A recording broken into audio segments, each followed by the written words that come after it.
अनुष्का, जय श्री राम।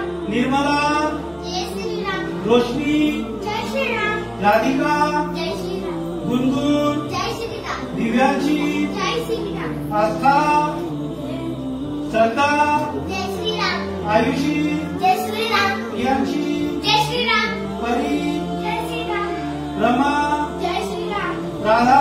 जय श्री राम। পশ্চিমবাংলার একটি সরকারি স্কুলে অ্যাটেন্ডেন্স নেওয়ার সময় ছাত্রদেরকে শেখানো হয়েছে জয় শ্রীরাম বলেই উপস্থিত জানাতে হবে। আমি প্রশ্ন করতে চাই, সরকারি স্কুলে কি কোনো একটি ধর্মের জায়গা? এখানে হিন্দু, মুসলিম, খ্রিস্টান, শিখ সব ধর্মের ছাত্রছাত্রী পড়ে না?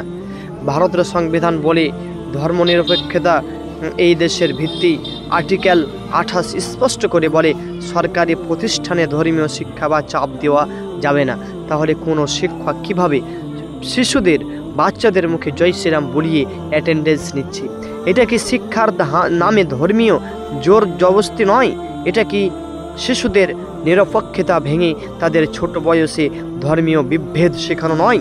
ছাত্রদের শেখাও সত্য বলা, শ্রদ্ধা করা, বৈজ্ঞানিক মন গড়ে তোলা, জয় শ্রীরাম, আল্লাহ আকবার, খুদা হাফিজ, ওম নমো শিবায়, এগুলো যার যার ব্যক্তিগত বিশ্বাস, স্কুলের বিষয় নয়।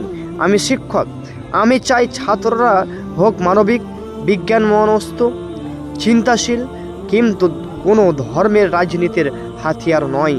শেষ কথায় আমি যেটা বলতে চাই, স্কুলে অ্যাটেন্ডেন্স মানে উপস্থিত মানেই উপস্থিত, ধর্মীয় স্লোগান দিয়ে নয়। উপস্থিত থেকে শেখো কিভাবে মানুষ হওয়া যায়। আরে আমি বাচ্চাদেরকে এখনই যদি তাদেরকে ধর্মীয় বিষয়টা বলে দিই, মানে আমি একটা শিক্ষা প্রতিষ্ঠানে তাদেরকে জয় শ্রীরাম বুঝিয়ে দিচ্ছি, মানে কি আমি হিন্দুদেরকে বাদ দিয়ে আমি মুসলিমদেরকে আমি ঘৃণা করা শেখাচ্ছি, আমি খ্রিস্টানদেরকে নোংরা ধর্ম বলে বিশ্বাস তাদেরকে এখনই দিয়ে দিচ্ছি। তাহলে একটা সরকারি প্রতিষ্ঠানে এমন শিক্ষা দেওয়া মোটেই ঠিক হবে না। কেননা আমরা জানি